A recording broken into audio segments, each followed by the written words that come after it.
বর্তমান যদি ভারত বাংলাদেশ যুদ্ধ লাগে তাহলে আওয়ামী লীগ কার পক্ষে যাবে? কথা কন না কেন? মনে হয় ভারত আর বাংলাদেশ যুদ্ধ লাগছে, তাহলে আওয়ামী লীগ, এই যে ছাত্রলীগ, যুবলীগ, এরা কোন পক্ষে থাকবি? বাংলাদেশের পক্ষে থাকবি না ভারতের পক্ষে? কেন করে বুঝলেন না? জিনিসটা আমি বুঝা দিচ্ছি, অথবা সবেল হক, মানে এর উপর সত্যি কথা নাই তো। এই হক জিনিসটা আপনারা খেয়াল করে শোনেন। আমি কিন্তু স্বাধীনতা যুদ্ধের সময় খুব একটা বয়সে বেশি আমার না, ছোট। আমার একটা দাদা ছিল, দাদাকে বলতাম, দাদা 16ই ডিসেম্বর, দাদাকে গন্ডগোল গন্ডগোল। আমি বললাম না দাদা, 16 ডিসেম্বর হলো বিজয়। কিসের বিজয়? ছোট মানুষ তুই কি বুঝিস? মানে স্বাধীনতার কোনো কথা বলতে দাদাকে গন্ডগোলের বছর। 71 সাল কিসের বছর? গন্ডগোলের বছর। আমি বললাম দাদা, এই যে আপনি গন্ডগোল বলতেছেন, আমাকে একটু বুঝা দেন। তখন আমার দাদা বলতেছে, ভাই শেখ মুজিব চিনিস? চিনবো নাকি, বাংলাদেশের বঙ্গবন্ধু। শোন, এই শালাদের শয়তান ভাই। দাদা বলতেছে, ই সেই শয়তান, এই যুদ্ধের ডাক দিয়ে পাকিস্তানে আশ্রয় নিল। ওই যুদ্ধ থাকেনি ভাই, বাংলাদেশের লোকজন যুদ্ধ লেগে দিয়ে ওই চোরের মতন পাকিস্তান যে লুকে থাকলো। পাকিস্তানের শরীর কল হাম ধরে নিয়ে যাও, ধরে লেগে গেলে তার যুদ্ধ করা লাগতেছে না। আর ওর বউ ছিল, সব পাঠিয়ে দিল ভারতত। ভারতত পাঠিয়ে দিয়ে একজন আল্লাহর বান্দা ছিল, নাম হলো জিয়াউর রহমান। আমার দাদা বলতেছে, ই যে কি বুঝলো ভাই, ই স্বাধীনতার ঘোষণা করে একেবারে যুদ্ধ শুরু করে দিল। আমি তো মনে করতেছিলাম জিয়াউর রহমানই হবে জাতির পিতা, কিন্তু এই সারা যুদ্ধ যেই শেষ হলো, বিমানত নামার পরে ওর চামচে যা গলাত মালা দেখা, এটাই জাতির পিতা। দাদা তাহলে শেখ মুজিবুর কি? শেখ মুজিবুর জুতের ফিতের চাইতেও খারাপ ভাই, এই শালা ভারতের দালাল। তোরা আজকাল বুঝবো না, আমি মরে গেলে তখন বুঝবো ভাই। আওয়ামী লীগ বাংলাদেশের দল না ভাই, আওয়ামী লীগ পুরোপুরি বাংলাদেশকে ভারতের অঙ্গরাজ্য বানানোর দল। আমার দাদা বহুদিন আগে মারা গেছে, কিন্তু আজকে সেই দাদার কথা অক্ষর অক্ষর প্রমাণ হচ্ছে। আনোয়ার সাইদ হুজুর বলেছেন, 12 কোটি মানুষ যখন গাছের গোড়া না দেবে, ও তখন দাদা বাবুর বাড়িতে গিয়ে পড়বে। জোরে কোনো কথা ঠিক কিনা? আজকে কি বুঝতেছেন? গুজরাতুল হিন্দ যখন শুরু হবে, বাংলাদেশের আওয়ামী লীগ, ছাত্রলীগ, যুবলীগ এরা ভারতের হিন্দুদের পক্ষ নেবে। জায়গা ভিত্তিক অর্থনীতি যখন চালু হবে, আমি আপনাদেরকে একটা দৃষ্টান্ত দিয়ে বোঝানোর চেষ্টা করতেছি, মনোযোগ দিয়ে শুনবেন।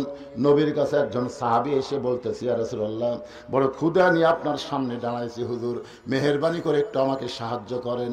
সঙ্গে সঙ্গে নবী এভাবে জুব্বা তুললেন। সাহাবী তাকায় দেখে নবী ক্ষুধার জ্বালায় পেটে পাথর বাঁধে বসে আছেন। সাহাবী বলতেছে, রাসূলুল্লাহ আমি যাই। রাসূল বললেন, যাবে কেন? আম্মা সাইলা ফালা তানহার, সাইলকারীকে খালি খালি ফেরত দেওয়া যায় না, তুমি আমার কাছে একটু বসো। ওই গরিব সাহাবী নবীর কাছে বসায় নবী বললেন, আলী। সঙ্গে সঙ্গে হযরত আলী দৌড়ে এসে বলে, লব্বাইক ইয়া রাসূলুল্লাহ, আমারে ডাকলেন কেন? বলে, তোমার ভাই এইগুলো কি ঝামেলা, এ যে কয় কে হুজুর কিছু মসজিদের জন্য আদায় করবেন, কিন্তু যে কয় টাকা বেলুন বানাচ্ছে, এই কয় টাকা দিলে তো মসজিদের একটা পাপস হয় নাকি কম? এখন ঠান্ডার দিনে ভাই ওযু করে যাওয়ার সময় পাও না মুছে টাইসের উপর ওঠা যাবে? তো কয় বেলুন বিক্রি করলে তো একটা পাপস হবে পাগলারা। এইগুলা করার কি দরকার? আসলে সামনে দুটা সাদা ইয়ে করে তো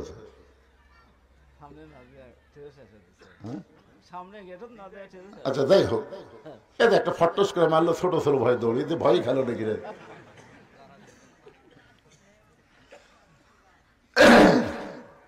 কি বিরক্ত হচ্ছে? দিনের মাহফিল এরকমই হইবে ভাই, রাতে যেরকম সাটা না হয়, দিনে কি তাই হবি? তাই সব দেখা যাচ্ছে ফটফট ফাটফুট সব, এরই মধ্যে যা মারা যায় আর কি করবে। তো যে কথা বলতেছে একটু মনোযোগ দেন। আল্লাহ নবী বললেন বসো, ডাক দিলেন আলীকে, আলী। লব্বাইক ইয়া রাসূলুল্লাহ, এই যে তোমার ভাই আজকে 3 দিন হলে না খেয়ে আমার কাছে সাহায্য চাই, আমি তো পেটে পাথর বাঁধে বসে আছি, বলো আমি তাকে সাহায্য কেমনে দেই? আলী বলতে, হুজুর আমিও তো 3 দিনে না খাওয়া, আমাকে দেখা লাভ আছে? রাসূল, আলী লিখতে পারি না বলেই তোমাকে ডাক দিলাম, তুমি লেখো। ওসমান গনির কাছে এমন একটা চিঠি, যে চিঠির মধ্যে 2000 টাকার অঙ্ক বসা দিও, আর চিঠির নিচে আমি নবীর নাম উল্লেখ করে দিও। হযরত আলী 2000 টাকার অঙ্ক বসা চিঠি লিখে, চিঠি যখন গরিব সাহাবীর হাতে দেয়, গরিব সাহাবী চিঠি নিয়ে ওসমান গনির দরবারে গিয়ে দেখে ওসমান গনি তার কেশিয়ারের সঙ্গে ঝগড়া করতেছে। এই বেটা সারাদিন হলে হিসাব করিস 4 আনার মিল পড়ে না কেন, 4 আনা না মিলাইলে তোকে কিন্তু আজকে আমি ছুটি দিব না। গরিব সাহাবী মনে মনে চিন্তা করে 2000 টাকার চিঠি আমাকে রাসূল পাঠায় দিছে, আর এই বেটা 4 আনার জন্য কেশিয়ারকে ধরছে। এই কিসে 2000 দিবে? নবীর কাছে গিয়ে বলতেছি, ইয়া রাসূলুল্লাহ আপনি দিবার পারবেন না, ঠিক আছে, কিন্তু এমন একটা কৃপণের কাছে আমারে কেন পাঠাইলেন? নবী বললেন তুমি কি চিঠি তাকে দিছো? বলে না, দেওয়ার সাহস পাইনি, আবার যাও। নবীর কথা মতো গরিব সাহাবী ওসমান গনির দরবারে এসে দেখে ওসমান গনি কিছুক্ষণ পরে পরে বলতে যাই, বেটা 4 আনা হিসাব দে, হিসাব না দিলে তোর কিন্তু ছুটি নাই। গরিব মনে মনে চিন্তা করে 1-8 ঘন্টা হয়ে গেল, 1-8 ঘন্টার মধ্যেও যে ব্যক্তি 4 আনার হিসাব ছাড়ে না সে কোনোদিন 2000 টাকা দান করবে না। নবীর কাছে যদি আবার যাই, নবী আমাকে আবার পাঠায় দিবে। না খাইয়া বসে থাকা যায়, কিন্তু না খাইয়া বারবার ঘোরা যায়। আমি দেখছি এক ফকির 1 দরজা ভিক্ষা চায়,